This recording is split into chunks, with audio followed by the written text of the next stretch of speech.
जसप्रीत बुमराह की वजह से अब बीसीसीआई को अपना कॉन्ट्रैक्ट सिस्टम फिर से देखना पड़ सकता है। जी हाँ गाइस, हाल की रिपोर्ट्स के मुताबिक बोर्ड अब नए सेंट्रल कॉन्ट्रैक्ट स्ट्रक्चर पर दोबारा विचार कर रहा है, क्योंकि A+ कैटेगरी हटने के बाद बुमराह की सैलरी में बड़ा फ़र्क आ गया है।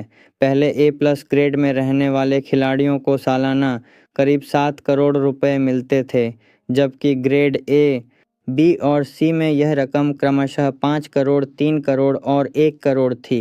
A+ कैटेगरी उन्हीं खिलाड़ियों को दी जाती थी जो तीनों फॉर्मेट टेस्ट, ODI और T20 में लगातार खेलते हों, लेकिन कुछ सीनियर खिलाड़ियों के T20 से हटने के बाद इस शर्त पर बहुत कम खिलाड़ी फिट बैठ रहे थे और उसी वजह से बोर्ड ने पूरी A+ कैटेगरी ही ख़त्म कर दी। इस बदलाव के बाद जसप्रीत बुमराह को ग्रेड A में शिफ्ट कर दिया गया, जहां वो अब बाकी सीनियर खिलाड़ियों के साथ शामिल हैं।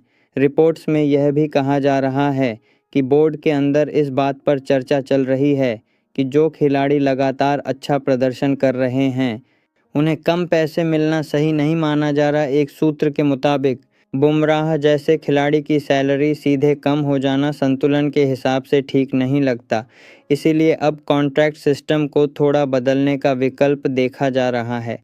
संभव है कि आगे चलकर ऐसा नया मॉडल आए जिसमें सिर्फ फॉर्मेट नहीं बल्कि परफॉर्मेंस और इम्पैक्ट को भी ध्यान में रखा जाए, क्योंकि कभी-कभी एक खिलाड़ी ही पूरी टीम का सबसे बड़ा आधार होता है और ऐसे प्लेयर्स के लिए अलग सोच रखनी पड़ती है। अब देखना होगा कि बीसीसीआई सच में नया सिस्टम लाता है या नहीं, लेकिन इतना तय है कि बुमराह का मामला बोर्ड को सोचने पर मजबूर ज़रूर कर गया है।